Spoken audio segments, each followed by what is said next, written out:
Olá, assista agora ao Jornal Panorama com as notícias do Parlamento Capixaba. E esses são os nossos destaques de hoje. Aprovada a criação do Fundo de Apoio Rural. Extinção de cargos no INCAPé gera discussão em plenário. Deputados criam rota turística do Vale do Empoçado em Afonso Cláudio.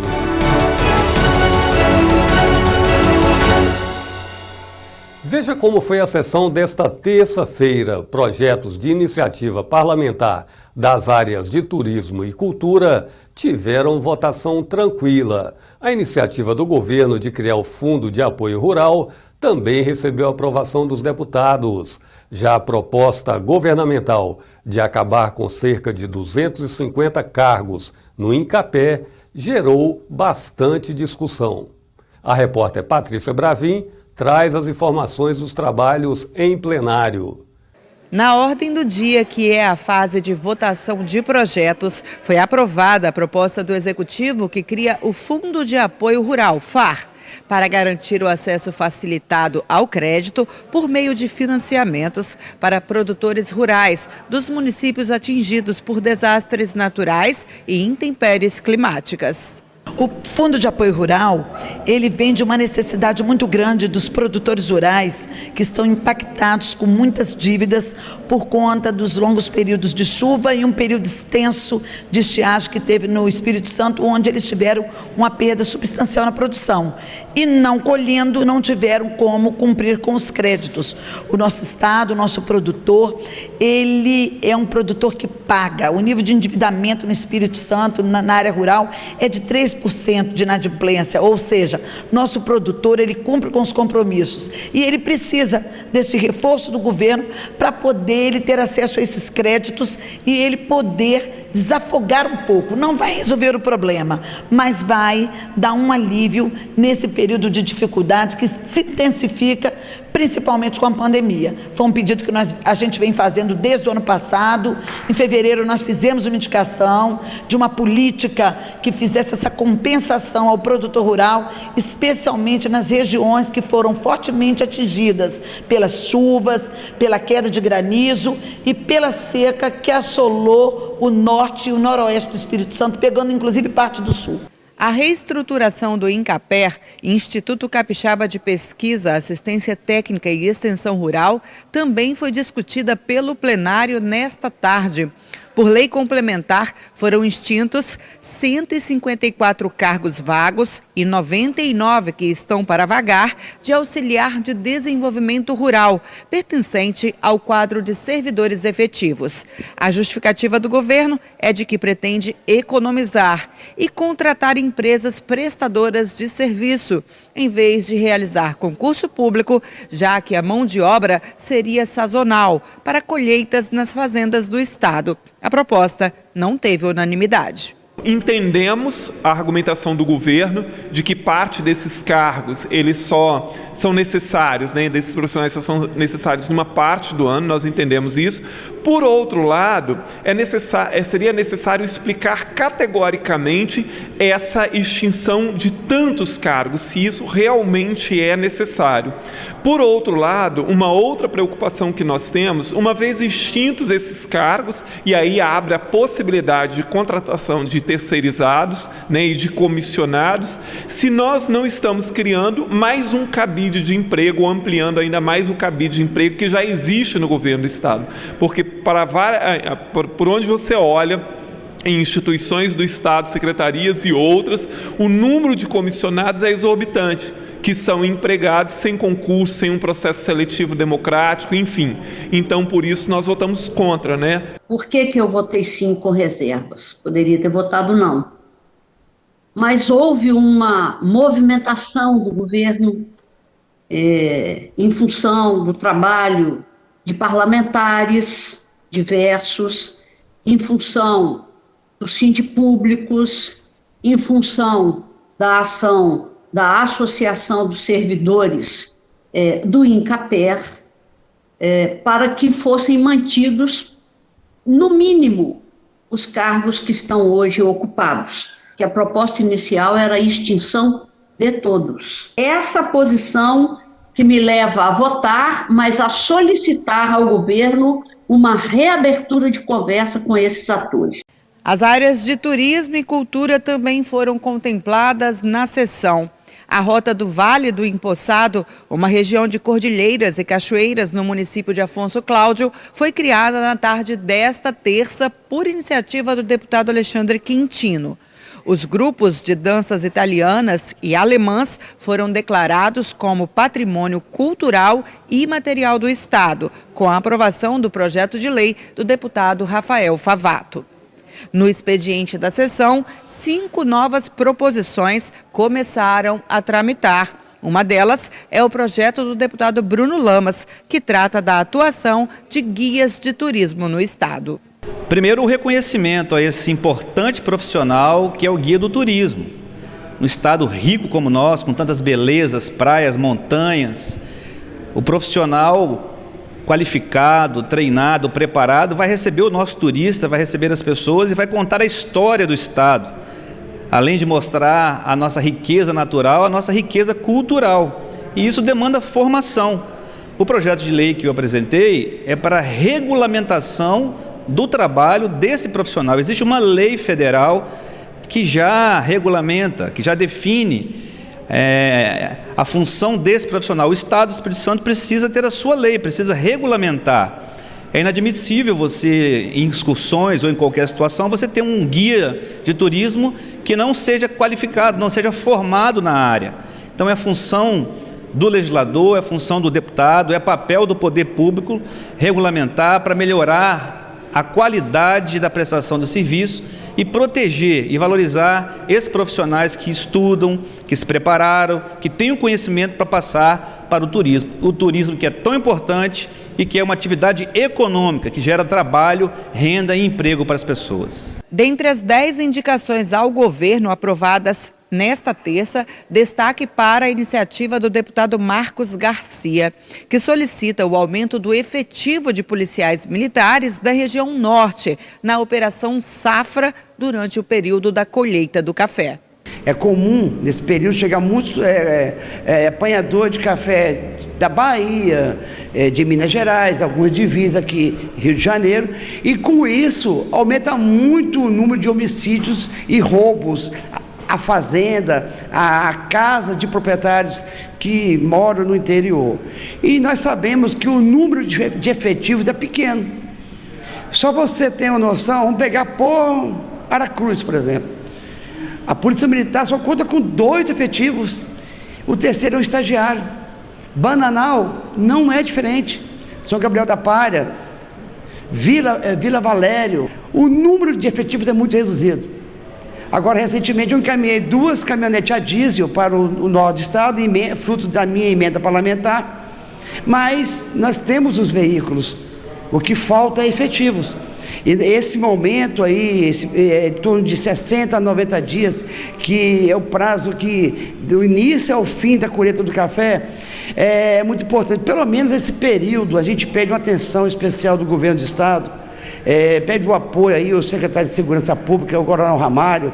A gente pede o reforço também da Polícia Civil, através do Arruda, do chefe de polícia do Estado do Espírito Santo, o Coronel Caos, que eles possam sensibilizar e encaminhar mais efetivo para o norte do estado.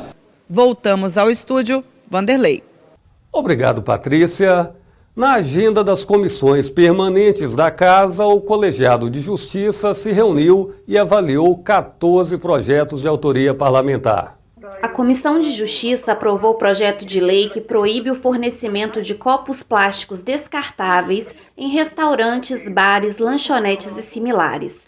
A proposta de autoria do deputado Dr. Emílio Mameri segue para análise nas demais comissões da Casa. Eu entendo que a preservação do meio ambiente é muito importante, é um projeto educativo que dá tempo para as pessoas se adaptarem e o meu voto, naturalmente, é acompanhar o parecer do relator.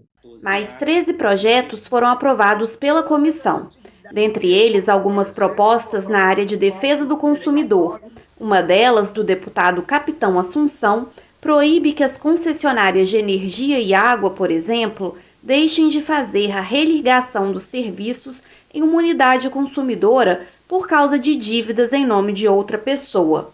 Na realidade, essas permissionárias e concessionárias, elas não estavam ligando mais a energia ou a água naquele endereço. Mesmo, por exemplo, uma casa alugada, a pessoa saía da casa e ela leva a dívida no CPF dela. Mas a água e a energia naquele endereço não estava mais sendo religado, mesmo sendo em nome de outro locatário. Então, o PL visa corrigir isso. O Estado conta com cerca de 45 mil profissionais da área de enfermagem. A presidente do Conselho Regional da categoria participou da reunião do Colegiado de Saúde e falou sobre a realidade dos profissionais que tem o seu dia comemorativo celebrado nesta quarta-feira. A situação dos profissionais de enfermagem que atuam na linha de frente contra a Covid-19 no Estado foi debatida na reunião virtual da Comissão de Saúde.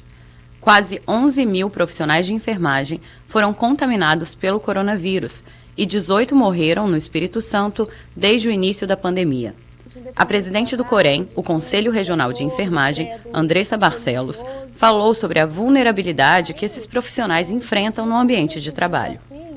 A fragilidade do exercício profissional da enfermagem, nas condições que a gente desenvolve, nos chama a atenção para o nível de adoecimento desses trabalhadores em decorrência da natureza do trabalho. Então, por isso a importância de melhores condições de trabalho, de equipamentos de proteção individual e a gente pensar numa estrutura e um contexto de que o profissional possa exercer, possa cuidar de vidas com segurança. Atuam no Espírito Santo 45.275 profissionais de enfermagem, entre auxiliares, técnicos e enfermeiros. Andressa reforçou a necessidade de testagem em massa e da ampliação da vacinação para controlar a alta disseminação da Covid-19. A Secretaria de Saúde não garante a testagem de 100% dos trabalhadores que estão expostos a esse vírus que mata 96,8% somente dos trabalhadores é que foram testados para a Covid-19. Então, a gente tem aí um universo de quase 5% não foram testados. E aí, qual é o problema disso? Essas pessoas, elas estão inseridas no serviço de saúde. Então, se a gente não tem uma testagem maciça entre os trabalhadores da saúde, a gente tem o risco de ter trabalhadores da saúde trabalhando doentes e podendo disseminar o vírus para os profissionais e para os próprios pacientes, né? Então, é uma reivindicação importantíssima, né? E outros países já avançaram nesse sentido. Os profissionais precisam ser testados, mas a população também. Outra questão que a gente precisa pensar é a questão da vacina, né? A questão da vacina da gripe e da Covid-19. O nosso estado ainda não atingiu 7% da imunização da segunda dose da população. A enfermagem é uma profissão que está diretamente inserida no Programa Nacional de Imunização. É a enfermagem do Espírito Santo e do Brasil que toca o programa de imunização e a gente quer ver a população imunizada. Outro ponto destacado durante a reunião foi o projeto em tramitação no Senado Federal que estabelece piso salarial para os profissionais de enfermagem. A proposta está com consulta pública aberta no site do Senado. Pedi para assinar também esse requerimento, dando apoio a esse projeto de lei do senador Fabiano Contarato, para que possamos ter um piso salarial profissional de saúde, enfermeiro, técnico e auxiliar de enfermagem também. A Comissão de Cidadania recebeu como convidados o síndico de um condomínio e também o advogado e o representante da empresa construtora. Nas reuniões recentes, o colegiado tem mantido foco no item segurança estrutural em programas de moradia popular. A Comissão de Cidadania e Direitos Humanos conversou com representantes da empresa MRV Engenharia, responsável pela construção do condomínio Top Life Cancún, em São Diogo, na Serra. Moradores apresentaram denúncia com relação a uma deformação no reservatório de água vertical. A empresa alega que o incidente surgiu após uma manutenção contratada pelo próprio condomínio e que, por segurança, a MRV realizou a substituição do reservatório. Nós vamos demonstrar juridicamente e tecnicamente que não existe qualquer culpa por parte dessa empresa. Ou melhor, existe uma proatividade em indenizar até mesmo aquilo que o direito diria como não indenizado. Essa espessura do castelo, ela foi diminuída após a realização da manutenção. E essa manutenção, deputados, eu gostaria aqui de deixar muito claro, essa manutenção não foi feita pela MRV. Essa manutenção foi demandada pelo condomínio sem indicação, sem a qualificação técnica dessa empresa. O que resultou da manutenção realizada? Uma diminuição da espessura. A diminuição da espessura, é óbvio que nós aqui não somos engenheiros, eu não sou, mas é óbvio que aquela estrutura, ao realizar a manutenção e ao haver um lixamento interno que seja uma remodelagem e na diminuição da espessura, nós tivemos um pequeno incidente. A empresa MRV colocou voluntariamente, substituiu voluntariamente esse castelo d'água. Isso quer dizer o seguinte, não existiu demanda judicial liminar, não existiu imposição de lei. A empresa entendeu, por ser importante a substituição, mesmo após a garantia legal que entendia como não impositiva essa substituição, a empresa MRV trouxe essa nova estrutura, uma estrutura substancialmente cara, ou seja, quase cerca de R$500 mil, efetuou a substituição e hoje o castelo d'água que lá se encontra, com toda a certificação técnica, é um castelo d'água novo, substituído pela própria empresa. Quando o problema veio à tona, a empresa entrou imediatamente, substituímos o castelo, né, sem ônus nenhum para o condomínio. Tinha algumas famílias lá que estavam assustadas, muito talvez em função do problema que houve em Cariacica, né? Apesar da gente ter a certeza na época que não existia risco nenhum de colapso do castelo, a gente ofereceu para quem tivesse desconfortável, que saísse dos seus imóveis, a gente disponibilizou um hotel lá na região para eles. Hoje é um condomínio lá de 540 unidades, apenas 6 famílias sentiram essa vontade de sair. A gente colocou essas famílias dentro de um hotel até que a gente pudesse fazer essa substituição. O representante do condomínio confirmou que houve progresso no diálogo e resposta positiva da empresa. Esse final de semana foi o nosso primeiro final de semana que nós testamos a nossa caixa nova, que nós conseguimos funcionar, ela já está funcionando, já está nos atendendo. A MRV provavelmente vai tirar esse sistema provisório que eles têm aqui daqui a alguns dias, ou eles ficaram de tirar até essa semana, mas por enquanto está dando certo. A agenda faz parte de uma série de reuniões sobre segurança estrutural em condomínios, que fazem parte de programas de moradia popular. O caso de maior gravidade e repercussão foi a queda de 2 estruturas verticais no residencial São Roque, no bairro Padre Gabriel, em Cariacica. O acidente aconteceu 15 dias após a entrega dos prédios, em dezembro de 2020. E o Jornal Panorama de hoje chega ao fim. A gente reforça o alerta sobre os cuidados com o coronavírus. Por isso, mantenha o distanciamento social. Evite aglomerações. Se puder, fique em casa. Mas se sair, use máscara e álcool em gel. Lembrando que a TV Assembleia agora está mais perto de você no canal 3.2.